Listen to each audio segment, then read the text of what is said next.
주일입니다. 예수님이 십자가에 달리시고 3일 만에 부활하셔서 그 부활의 예수님을 맞이하는 아주 특별한 날입니다. 특히 이제 일본 땅에서 하나님께 주일날 예배 드린다는 것은 큰 의미를 갖고 있는 거고, 또 여러분도 이제 하나님을 믿는다 생각을 하시고 이제 예배당에 오셔서 같이 예배를 드리고 있는데, 사실은 엄격하게 정확하게 얘기하면 여러분이 예배당에 오고 싶으셔서 여러분의 발로 여러분의 차로 오신 게 아니고, 하나님께서 여러분을 부르시고 하나님께서 여러분 이곳까지 인도하셨다는 것이 정확한 표현입니다.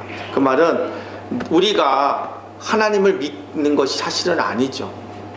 사실은 우리의 속사람, 정말 내 안에 있는 내 자신이 나를 잘 알고 있는데 나는 누군가를 믿지 못하고 신뢰할 수 없는 우리들인데, 우리가 보이지도 않는 하나님을 믿는다? 이건 참 쉬운 일이 아닙니다. 아주 꼼꼼히 생각해도 쉬운 일이 아닙니다. 결국 하나님이 우리를 믿어주시기 때문에 지금 이 자리에 있는 것입니다.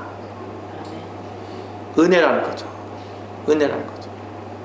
제가 목사지만 신학책을 많이 읽고 책을 많이 읽어보니까 결론은 믿을만 합니다. 여러분 진짜 믿을만 해요.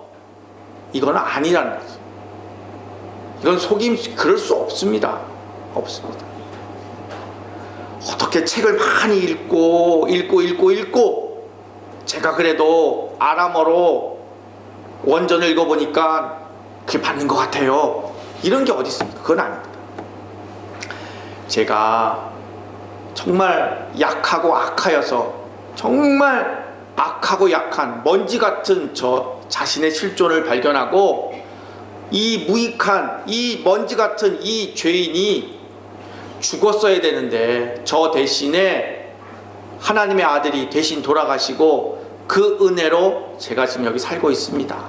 그 은혜가 눈물이 날 정도로 너무 감사합니다. 그 은혜야말로 내가 평생 다 갚을 수 없지만 여러분들과 저와 하나님의 은혜를 나누고 싶습니다. 이게 하늘의 뜻인 거죠. 은혜, 오직 은혜로. 이전에 여러분들 마찬가지입니다. 여러분 마음 안에 나는 믿음이 없어요. 목사님, 저는 믿음이 없어요. 뭐가 믿기지가 않아요. 뭐가 잡히지가 않아요. 제가 불을 받은 적도 없고 방언하는 적도 없고 성령의 불이 뭐 왔다 갔다 한다는데 그런 것도 없었어요. 저는 믿음이 없어요 라고 생각하는 분이 있다면 속지 마세요. 우리는 하나님을 믿을 만한 존재가 못 돼요. 하나님이 우리를 믿어주시는 거죠. 하나님의 은혜로 여기까지 오신 겁니다. 어깨에 힘을 좀 빼시고 좀 자연스럽게 부드럽게 말씀을 나눴으면 좋겠습니다. 몸에 힘이 잔뜩 들어서 정말 내가 하나님을 믿고 완벽하고 흠이 없는 사람이 돼서 세상을 좀 살고 싶다고 착각하는 분들이 정말 이런 말씀을 나눌 때, 그게 아니었구나. 내가 이 험한 세상을 끌고 나가는 것이 아니라 나는 하나님 앞에 바짝 엎드려서, 하나님 은혜 아래 바짝 엎드려서 하나님 뜻대로 하소서 순종하겠습니다. 이렇게 살아가는 것이 하늘의 참 평강을 누리는 길이구나 깨닫게 되면 우리 몸 안에 잔뜩 힘이 들어서 어떻게든지 해보려고 애쓰고 수고했던 것으로부터 이제 자유를 얻는 거죠. 그게 아니구나. 하나님을 알면 알수록 진리 가운데 거하게 되는 거고, 하나님을 알면 인간을 알고 세상을 알고 자연을 알 수가 있는 거죠. 몸, 자연, 하나님, 그 안에는 우리가 알 수 없는 섭리가 있는 거예요. 여러분의 몸도 여러분의 몸이지만 여러분의 몸 안에도 하나님의 섭리가 담겨 있는 겁니다. 기침이 난다, 콧물이 난다, 설사가 난다, 코피가 난다. 다 이것도 우리는 알 수 없지만 내 몸이 살기 위한 작동이라는 거죠. 거기도 하나님의 깊은 뜻이 있는 거죠. 여자 몸, 남자 몸, 다른 것도 하나님의 깊은 뜻이 있는 거죠. 자연, 봄, 여름, 가을, 겨울, 그냥 이거 무턱대고 되는 게 아닙니다. 이 자연 가운데, 우주 가운데도 하나님의 이치, 하나님의 정한 뜻이 있는 거죠. 몰라서 그렇지 알면 알수록 신비로운 거죠.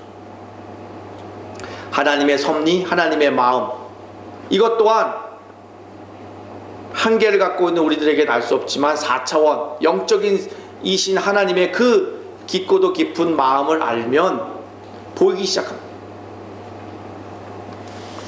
오늘 본문에서도 31절에 가라사대 이 세대의 사람들을 무엇으로 비교할 거라고 이렇게 말씀하세요. 예수님이 이 세상에 대해서, 사람에 대해서 이제 설명해 주시는 거예요. 어느 판사의 판사님의 책에서 이런 글을 봤어요. 두 딸을 잃어버린 한 여인이 법정 앞에 이제 쓰는 겁니다. 아주 끔찍한 사건을 이 여인은 경험하고 증언하려고 이제 법정에 쓴 겁니다. 그녀에게는 딸 둘이 있었어요. 근데 그 딸 둘을 하루아침에 잃어버렸습니다. 이 여인에게는 두 딸이 전부이기 때문에 이 여인의 일기장에는 아이가 태어날 때부터 죽는 날까지 하나도 빠짐없이 차곡차곡 기록되어 있어요. 그런데 이 여인의 남편은 살아가면서 극심한 우울증에 빠져서 자신처럼 비참한 삶을 딸들이 살게 된다는 것을 아주 마음 아파서 차라리 두 딸과 함께 이 세상을 끝내고 싶었어요. 그래서 이 남편은 마침내 딸들과 동반 자살을 결심을 합니다.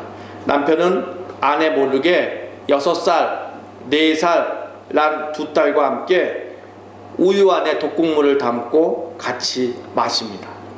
그런데 기가 막힌 것은 두 딸은 죽고 남편은 목숨을 건졌어요. 죄 없는 두 딸만 죽고 말았습니다. 법정에 나온 그녀는 심장병, 류마티즘, 도대체 몸을 가눌 수 없을 정도로 지친 몸과 마음을 가지고 법정에 서게 됐습니다. 삶의 전부였던 딸들을 잃어버린 그녀는 아이들을 되살리고 싶었지만 만약 자기의 목숨이라도 바꾸라면 할 수 있을 만큼 그런 마음을 가지고 법정에 섰지만 그녀는 그녀의 눈물을 거두고 법정에서 증언하기 시작합니다. 처음에는 남편을 죽이고 싶을 정도로 화가 났지만 남편에게 바른 증언을 해야 한다고 생각했기 때문에 그 자리에 서서 그녀는 이렇게 얘기합니다. 남편은 아이들을 죽였기 때문에 미운 마음이 내게 있지만 우리 남편에 대해서 제가 얘기해야 될 것 같습니다 하고 다음같이 얘기합니다. 남편은 아이들을 미워서 죽인 게 아니라 세상에서 받을 고통을 막아보고 싶었던 마음 때문에 같이 죽으려고 했던 것입니다. 잘못은 남편이 세상을 향한 두려움이 있었기 때문에 그런 몹쓸 짓을 한 겁니다. 제가 마지막 법정을 통해서 호소합니다. 약한 마음을 가진 남편에게 형을 가볍게 내려주셔서 한 번이라도 사람답게 살 수 있는 기회를 주시기를 바랍니다. 윤재훈 판사의 우는 사람과 함께 울라라고 하는 책 제목을 가진 책 중에 하나입니다. 저와 여러분 우리들에게도 사람답게 살 기회를 주시기 위해서 우리 주님은 골고다 언덕에서 십자가에 처형 당하셨습니다.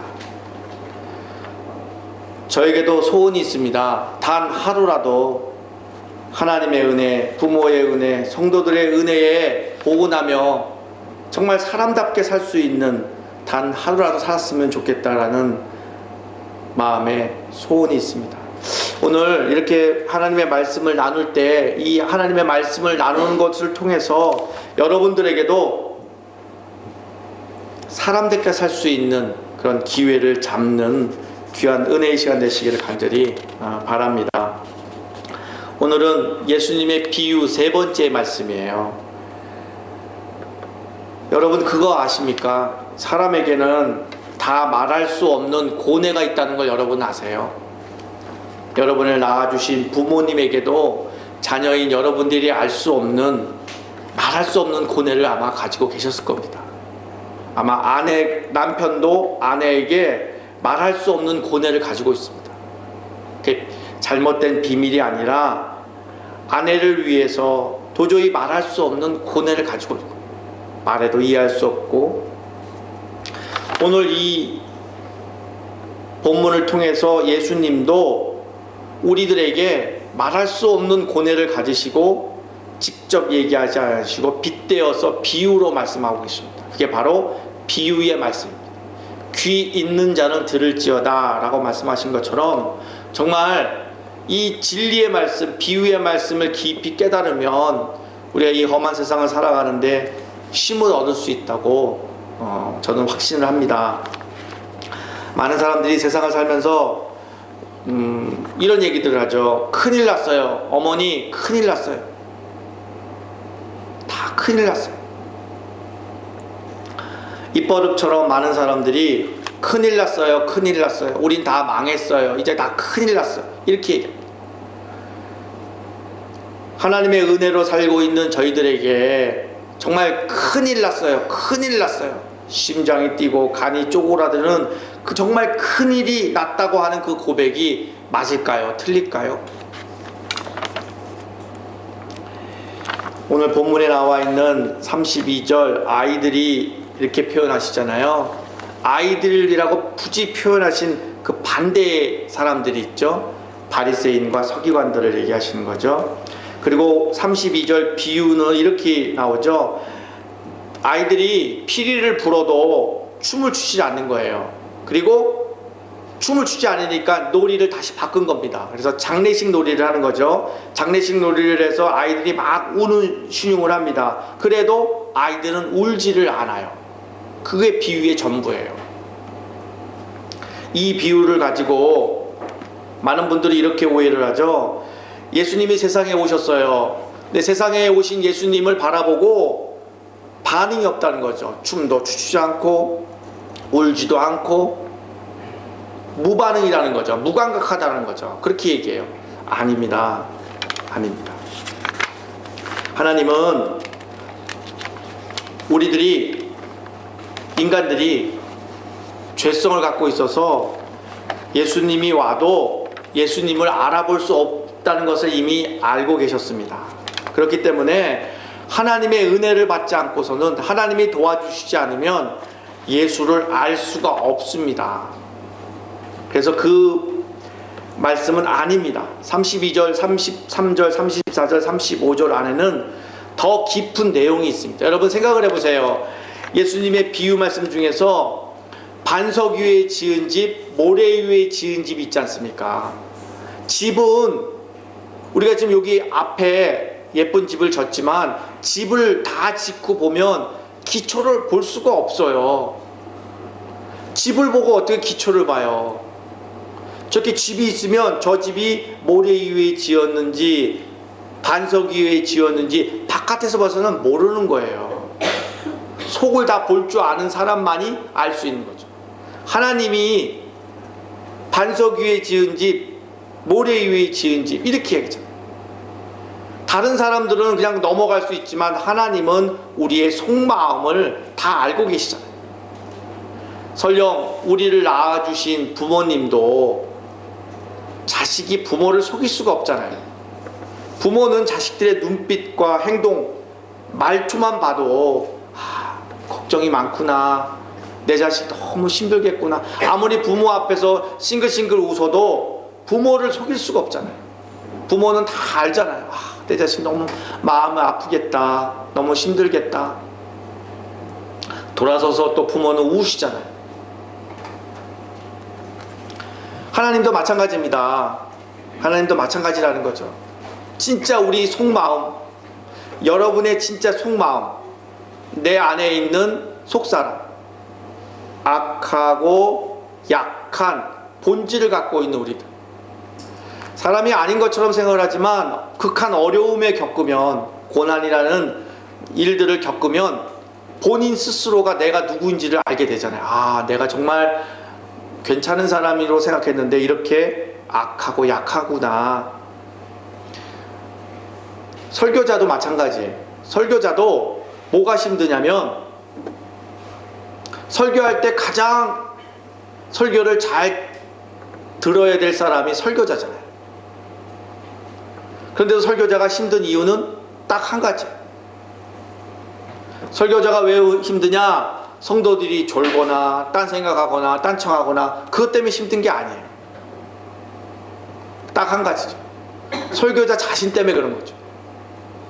내가 이렇게 하나님의 말씀을 이렇게 많이 전하는데 왜 나는 내 안에 있는 내 본질, 속사람, 악하고 약한 내 이 본성은 변하지 않는 건가? 제발 내 영혼아, 하나님의 말씀을 좀 들어라. 하나님의 말씀을 들어서 내 영혼아, 악하고 약한 본성에서 이젠 벗어나 하나님의 은혜를 꼭 붙잡고 은혜대로 좀 살아라 라고 내 영혼에 항상 외치는 거죠. 그런데도 불구하고 나의 죄성은 자꾸 머리를 쳐드는 거죠. 그리고 쉽고 자극적이고 쾌락적인 세상과 손을 잡으려고 자꾸 머리를 쳐드는 거죠. 오늘 본문의 내용도 마찬가지입니다. 우리의 본질을 알고 있는 하나님 예수 그리스도께서 바리새인들을 향하여서 얘기하지만 바리새인들과 거의 비슷하게 살 수밖에 없는 우리들을 향하여서 말씀하고 있는 거랑 마찬가지죠. 아이들이 바리새인들과 이제 비교하는 거죠. 바리새인들은 하나님의 말씀을 많이 배워서 머리가 커서 율법에 대해서 능통한 거죠. 하지만 바리새인들이 왜 율법을 지키는데요? 바리새인들이 왜 하나님을 그렇게 무지막지하게 율법을 만들어서 이렇게 자꾸 따르려고 그러는 건데요? 본질이 뭔데요? 다른 사람은 속아 넘어갈 수 있지만 예수님은 속아 못 넘어가는 거죠. 딱 걸린 거죠. 그냥 바리새인들의 어마어마한 계획에 초를 친 겁니다. 딱 들킨 겁니다. 뭐가 들킨 건데요? 아무리 본문을 봐도 바리새인들이 들킨 게 없는데요? 있어요. 바리새인들은 하나님에 대해서 율법 준수하고 금식 한 번만 하라는 거를 두 번, 세 번으로 늘리고 외형적으로 자꾸 종교적으로 딱딱하고 준수하려고 외모, 겉으로는 일들을 신경 쓰는 이유가 뭔데요? 딱 한 가지예요. 하나님의 힘을 이용해서, 하나님을 이용해서 자기들이 부귀영화를 누리려고 하는 겁니다. 부귀영화를 누리려고 세상의 사람들처럼 힘을 획득하려고 애를 쓰는 거죠. 본질이 하나님을 영광을 돌리고 하나님의 이름을 높이는 게 아니라 바리새인들의 이름을 높이고 돈을 받고 그들의 권력을 잡으려고 힘을 쓰는 거죠. 이런 거예요. 임선영 목사가 설교를 하면 그 설교자는 완전히 악하고 약하여 파괴되고 오직 하나님께 영광을 돌리는 은혜로운 시간이 되어야 되는데, 제 이름이 높이고 제가 영광을 차지한다면 바리새인들과 똑같이 되는 거죠. 하나님의 은혜를 잃어버리면 탈진하고 타락하게 됩니다. 은혜를 잃어버리면 사람의 입에서 나가는 것들은 다 거칠고 세상을 파괴시키는 말밖에 나가지 않습니다. 은혜를 잃어버리면 사람 죽습니다. 은혜를 꼭 붙잡아야 돼요. 바리새인들도 마찬가지예요. 하나님의 은혜를 잃어버려서 세상의 권력, 세상의 힘을 자꾸 붙잡으려고 애를 쓰는 거죠. 쉽게 얘기해서 하나님마저 이용하는 겁니다. 하나님마저, 자기들이 섬기고 있는 신마저도 이용해서 자기들이 끝까지 올라가려고 하는 그런 모습, 인간들을 나오는 거죠. 우리도 하나님 믿고 있는 사람들이지만 간혹, 가끔, 아주 가끔, 정말 아주 가끔, 아니 예수를 믿지 않는 저 사람은 저렇게 왜 이렇게 잘 되나? 예수를 믿지 않는 저 집의 애들은 이렇게 왜 이렇게 잘 되지? 그럼 나는 뭐지? 하고 기웃거릴 수가 있는 거죠. 여러분 마음은 어떠세요? 우리들이 가끔씩 예수를 믿지 않는 저 집은 저렇게 일이 잘 풀리는데 왜 예수를 잘 믿는 우리 집은 저렇게 꼬이지? 그런 생각을 가끔씩 하지 않습니까? 그래서 예수님께서 이렇게 33절, 34절에 이렇게 얘기하죠. 세례 요한을 봐라. 세례 요한도 귀신 들렸다는 얘기 듣지 않냐? 떡도 먹지 않고 포도주도 마시지 아니하며 너희 말이 귀신이 들렸다 하리라. 이렇게 말하잖아요. 세례 요한이라는 것은 어마어마한 인물이죠. 예수님 오시기 전부터 구약의 마지막 선지자잖아요. 따르는 무리들이 많았어요. 그러면 하나님의 힘을 이용해서 높은 자리로 올라가야죠. 그리고 많은 사람들로부터 칭찬을 받고 지나가면 다 고개를 숙여야 될 그런 분이죠. 하지만 세례 요한은 예루살렘 성 밖에서 이렇게 얘기해요. 회개하라, 천국이 가까우니라. 이렇게 바리새인들한테 얘기하는 거죠. 그런데도 세례 요한은 바리새인들과 같이 하나님의 힘을 이용해서 높은 자리로 올라가려고 하지를 않았죠. 오히려 핍박을 받았죠. 더군다나 34절 인자는 와서 마시며 너희 말이 보라 먹기를 탐하고 포도주를 즐기는 사람이요 세리와 죄인의 친구로다. 예수님을 세리 취급하는 겁니다. 죄인 취급한 겁니다. 아래로 보는 거죠. 그럼에도 불구하고 예수는 그런 것을 다 알고 있음에도 불구하고 딛고 일어나지를 않았습니다. 세상에 힘을 얻으려고 예수는 그렇게 하지를 않았죠. 하나님의 방법을 택한 거죠. 춤추지도 말고 울지도 마라. 이 말은 저와 여러분이 세상을 살면서 간혹 생각지 못했던 어려움들을 겪게 돼요. 정말 너무 힘든 일들을 만나게 돼요. 그럴 때마다 의구심이 있는 거죠. 의심이 있는 거죠. 하필이면 내가 왜 이런 어려움을 겪을까? 왜 그럴까요?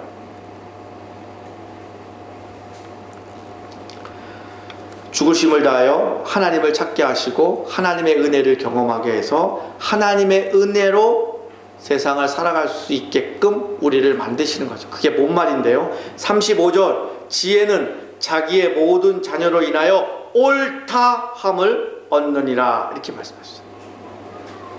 저와 여러분이 하나님 믿을 수 있는 존재가 못 돼요. 하나님을 아담의 후손이기 때문에 하나님을 배반했던 사이이기 때문에 죄성이 있어서 우리의 입을 통해서 하나님을 찬양하고 하나님의 이름을 높여드릴 수 있는 후손들이 아니에요. 그렇기 때문에 하나님은 우리에게 찾아와 주셔서 특별한 선물을 주시죠. 꼬이고 어렵고 힘든 일들을 허락하셔요.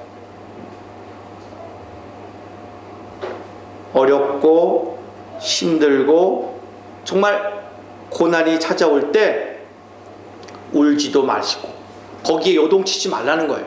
잠잠하라는 거죠. 큰일 없어요. 큰일 없어요. 그럼 무엇 때문에 이렇게 어려움을 주시는데요? 35절 자기의 모든 자녀로 인하여 하나님이 맞습니다. 하나님이 맞습니다. 하나님이 나의 창조자시고 이 세상의 창조자입니다 라고 하나님을 인정하고 예배를 드릴 수 있도록 만드시는 거죠. 그게 뭔 말이냐? 이 세상 많은 사람들 가운데서 하나님을 인정하고 하나님께 예배드리고 하나님의 은혜의 방식대로 살아가는 사람으로 만드시는 거죠. 그게 우리가 인생을 살아가면서 약한 몸을 갖고 있거나 또는 어려운 일들을 만나게 되는 이유라는 거죠. 여러분 스스로가 여러분이 세상의 힘에 의지해서 살다 보면 우리가 넘어질 수밖에 없는 거죠. 때로는 세상에 힘을 갖고 있는 사람, 권력, 돈, 이런 걸 갖고 있는 사람을 우리가 마음속으로 부러워하는 적도 있어요. 아니라고 우겨도 여러분의 자식이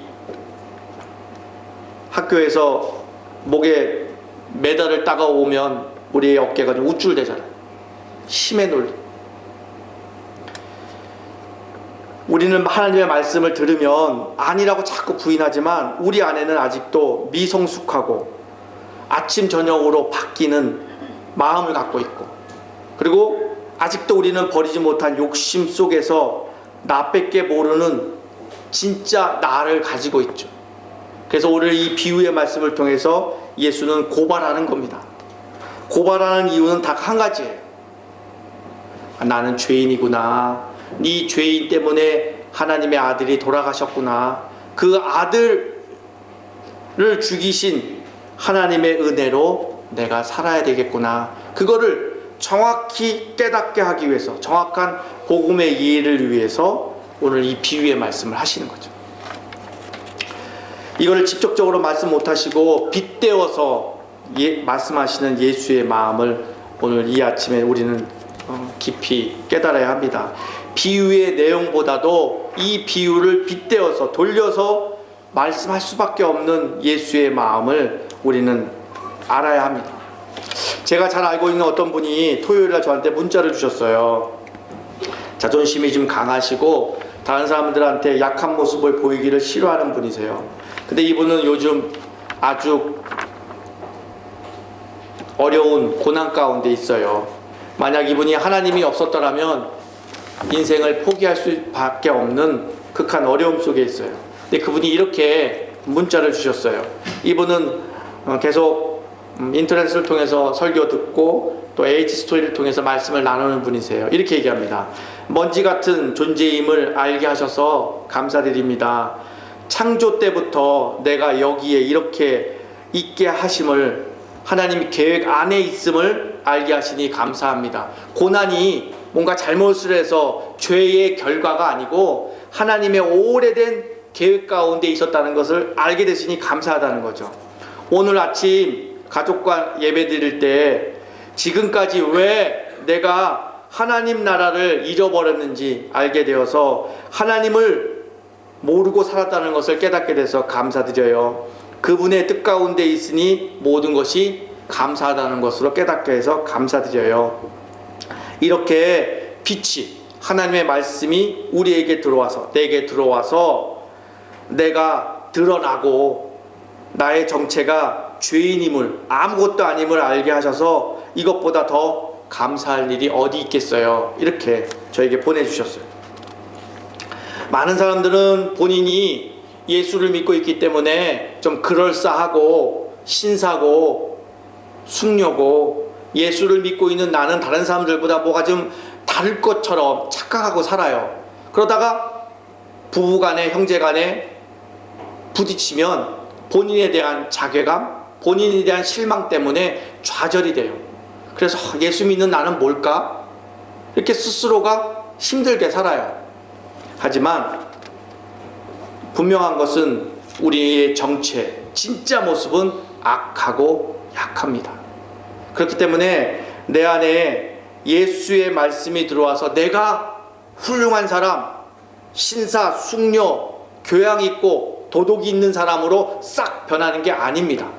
목사인 저도 오늘 이 시간까지 나의 죄성을 가지고 하나님 말씀과 계속 부딪히며 사는 겁니다. 그냥 내버려 두세요. 내가 목사잖아요. 알아서 할 거예요. 안 통하는 거죠. 안 통하는 거죠. 어려움이 오고 힘든 일이 오고 마음에 자꾸 부딪히는 일이 오면 아, 은혜가 되는구나. 은혜의 시간이구나. 하나님이 나에게 은혜를 붙잡아라. 은혜를 붙잡아라. 은혜대로 살아라. 은혜대로 말해라. 이렇게 신호구나. 그걸 깨닫는 거죠. 하나님의 은혜를 붙잡지 않으면 제 성격대로, 제 성품대로 막 얘기할 수 있는 여지가 있는 거죠. 저는 어릴 적부터 교회를 다녔던 사람이어서 제 입에서 욕이 나가면 지옥 가는 줄 알았어요. 정말. 저는 욕하면 지옥 가는 줄 알았어요. 욕을 하고 싶었지만 욕을 못했어요. 정확히 표현하면 욕을 하고 싶었지만 욕을 못했어요. 그런데 제가 결혼하고 나서 제 아내한테 너무 어려워서 딱 내뱉는 말이 욕을 했어요. 저 너무 충격을 받았어요. 제 자신이 충격을 받았어요. 너무 괴로웠어요. 다른 사람도 아니고 제 아내한테 많이 울었어요. 차라리 내가 나한테 욕을 하지 내 아내한테 욕을 하다니 너무 많이 무서워서 울었어요. 이러다 지옥 가는 거 아니야? 울었어요. 그리고 하나님을 알고 하나님을 깊이 알고서부터 이제 저는 자유로워졌어요. 그냥 내버려 두면 악하고 약한 나는 신사숙녀가 아니고 예수를 믿어도 하나님의 은혜를 잃어버리면 나는 아무 쓸모없는 먼지 같은 거구나. 이렇게 알고 나니까 사람에 대한 이해가 됐어요. 우리 교인들에 대한 이해가 됐어요. 우리 교인들이 말하고 행동하는 것들이 충분히 이해가 되는 거죠. 그래. 악하고 약한 우리들이 하나님 은혜 안에 살아야지. 하나님 은혜에 살아야지. 오늘 본문에 춤추지도 말고 울지도 말라, 이 말은 세상 사람들이 그렇게 죽을 힘을 다하여 붙잡으려고 하는 세상의 힘, 그 힘이 없다고 울지도 말고 세상 힘을 가졌다고 춤추지도 말라는 거죠. 다 허망합니다. 다 허망합니다. 세상 사람들이 몇백억을 벌었다고, 어떠한 권력을 잡았다고 춤을 추고 세상을 다 가진 것처럼 저렇게 난리를 쳐도 시간이 지나면 다 없어지는 겁니다. 허망합니다. 허망. 그래서 예수는 바리새인과 성공이라는 것에 목매달아서 살아가는 우리들에게 예수는 말씀하고 있는 거죠. 세상 사람들이 저렇게 세상을 다 가진 것처럼 저렇게 난리를 쳐서 난리를 칠 때 동요하지 마라. 동요하지 마라. 춤추지 마라. 울지도 마라. 많은 사람들이 세상을 살다 보면 세상에서 획득하는 거, 얻는 거, 돈을 얻거나 명예를 얻거나 권력을 얻는 거에 따라서 마음이 왔다 갔다 하죠. 우리들도 호주머니에 돈이 좀 있으면 두둑해지면 마음이 든든하고, 돈이 없으면 불안하고, 이렇게 살 수밖에 없는 약한 존재임을 예수는 알고 있기에 조심스럽게 우리에게 다가와서 비유로 말씀하시는 겁니다. 세상의 평가에 따라서 우리가 주눅들잖아요. 세상이 우리를 평가하는 거에 따라서 A등급, B등급, C등급 이렇게 평가하는 거에 따라서 주눅들어서 살아가는 우리들에게 이 아침에 예수는 다가와서 우리에게 속삭이시는 거죠. 저와 여러분들은 세상에 하나님의 지혜로 이 세상에 왔고 하나님의 자녀로 살고 있잖아요. 그러니까 세상 사람들과 좀 뭔가 새로운 세상을 볼 수 있는 눈이 있어야 됩니다. 이 세상이 전부가 아니라는 걸 우리가 알고 있잖아요. 그러므로 이 세상만 보는 것이 아니라 이 세상이 아닌 하나님의 나라를 바라보고 그 세상에서 주는 신기한 것들을 가지며 살아간다면 뭔가 의미 있는 삶이 되지 않겠습니까?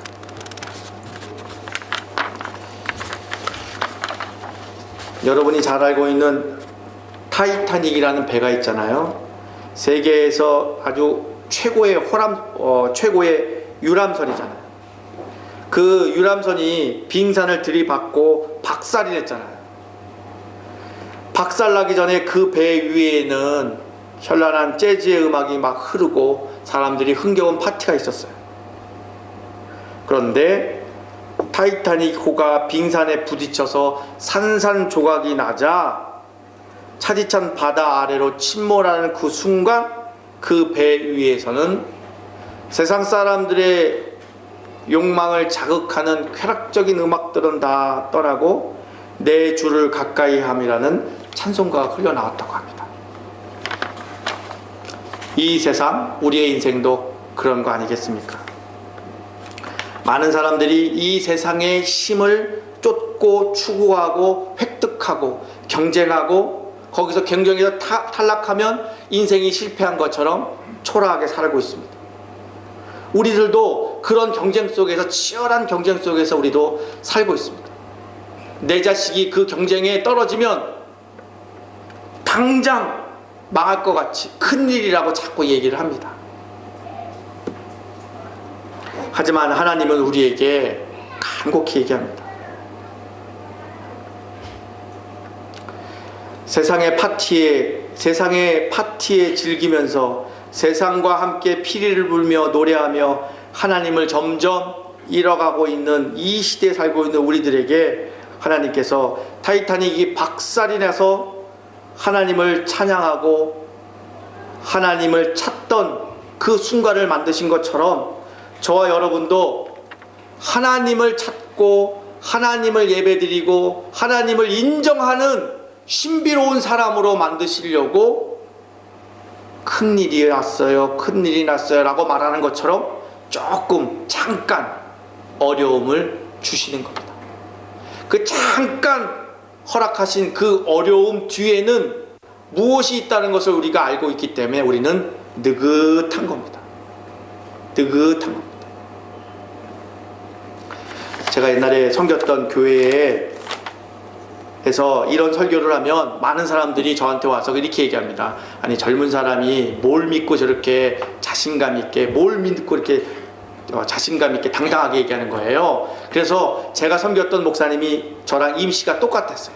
혹시 목사님 아들 아니에요? 아들이니까 뭐가 이렇게 믿고 이렇게 소리치는 거 아니에요? 그런 분들한테는 얘기를 잘 안 합니다만, 뭘 믿는 거냐? 하나님의 말씀을 믿는 거죠. 하나님, 그분은 항상 선하시고 그분은 항상 옳고 하나님은 우리를 실망시킨 적이 한 번도 없는 분이기 때문에 하나님의 말씀을 절대 신뢰하기 때문에 느긋하고 조급함이 없는 거죠. 마찬가지입니다. 여러분의 남편, 아내, 자식 바라보는 눈이 이제는 바뀌는 겁니다. 조급하고 큰일이 난 것처럼 당장 손을 써야 될 것 같은 위급함에서 이제는 우리가 벗어날 수가 있는 거죠. 하나님, 은혜 안에 살고 싶습니다. 치열한 경쟁 속에서 마음이 너무 아픕니다. 돈이 없으면 당장 뭐가 잘못될 것처럼 불안했던 우리의 마음들이 이제는 은혜를 먹고 하나님의 은혜를 먹고 하나님의 은혜로 산다는 것을 알았습니다. 저에게 은혜를 덮어주십시오. 이스라엘 백성들은 광야에서, 사막에서도 먹고 살았어요. 아무 가게도 없고 돈도 없고 바짝 마른 메마른 땅 위에서도 40년 동안 먹고 살았습니다. 호주머니에, 은행 잔고에 돈이 없어서 당장 어찌할 바를 모르는 극한 상황에 있을지라도 하나님은 우리를 불기둥 구름기둥으로 광야에서도 먹이시듯이 우리를 먹이실 겁니다. 문제는 잘 먹고 잘 사냐가 문제가 아니라 먼지 같은 우리들의 인생을 통해서, 우리의 입술을 통해서 하나님을 찬양하게 하고 하나님을 인정하는 사람으로 만든다는 것이, 그것이 신비롭고 기적 같은 일입니다. 마지막으로 35절, 지혜는 자기의 모든 자녀로 인하여 옳다함을 얻느니라. 아버지의 마음입니다. 하나님의 마음입니다. 여러분의 인생을 때로는 흔들고 여러분이 감당할 수 없는 모욕과 어려움들을 겪게끔 만드시는 일은 딱 한 가지입니다. 어려움들을 통해서 세상 사람들과 비교해서 처진 것처럼 생각하는 것이 아니라, 아, 하나님의 은혜의 때구나, 정말 은혜 중에 은혜다, 이렇게 고백하면서 고난 가운데, 고난을 통하여서 우리를 성숙하게 만드셔서 우리의 입술로 하나님을 인정하고 하나님께 예배드리는 신비로운 사람으로 만들어가는 겁니다. 타이타닉 배를 부셔뜨려서라도 하나님은 영광을 받지 않습니까? 그것이 우리의 아버지십니다. 바로 사랑하고 아끼고 소중하게 여기는 극진한 하나님의 사랑을 받고 있는 여러분들의 인생이야말로 하나님이 흔들어서 여러분의 입술을 통해서 누가 시켜서 강제적으로 하는 것이 아니라 여러분이 자원하여서 마음속 깊이 은혜로다 은혜로다, 진실로 하나님은 우리가 영광을 돌리실 그분이시다 라는 아름다운 찬양을 받아내시려고 하는 것이 아버지의 마음이시라는 것. 그러므로 험한 인생 가운데 두려워하거나 무서워하지 마시고, 여러분이 마음속 깊이 내 인생 가운데 하나님의 은혜 안에 살고 있는 내게는 큰 일은 없다, 큰 일은 없다 라는 고백이 여러분 안에 임하기를 간절히 축원드립니다. 기도드리겠습니다. 아버지 하나님, 하나님이 그토록 사랑하시는 우리 귀한 성도들이 이곳에 있습니다. 이제 말씀을 듣고 새 힘을 얻을 수 있도록 우리 하나님 인도하시고, 하나님 나라의 본질적인 영원한 아버지의 권능과 능력을 깊이 깨달을 수 있도록 인도해 주시옵소서. 예수가 십자가에 지기까지 순종하신 것처럼 저희들도 본질적으로 세상에서 주는 위안과 세상이 주는 쾌락을 끊고 이제는 아버지 말씀대로 언행하며 살아갈 수 있도록 우리를 인도해 주시옵소서. 인생이 너무 신비롭고 우리가 살아가는 삶이 너무너무 신비롭습니다. 아버지 하나님, 은혜로 우리를 인도해 주시옵소서. 감사하고 예수님의 이름으로 기도드리옵나이다.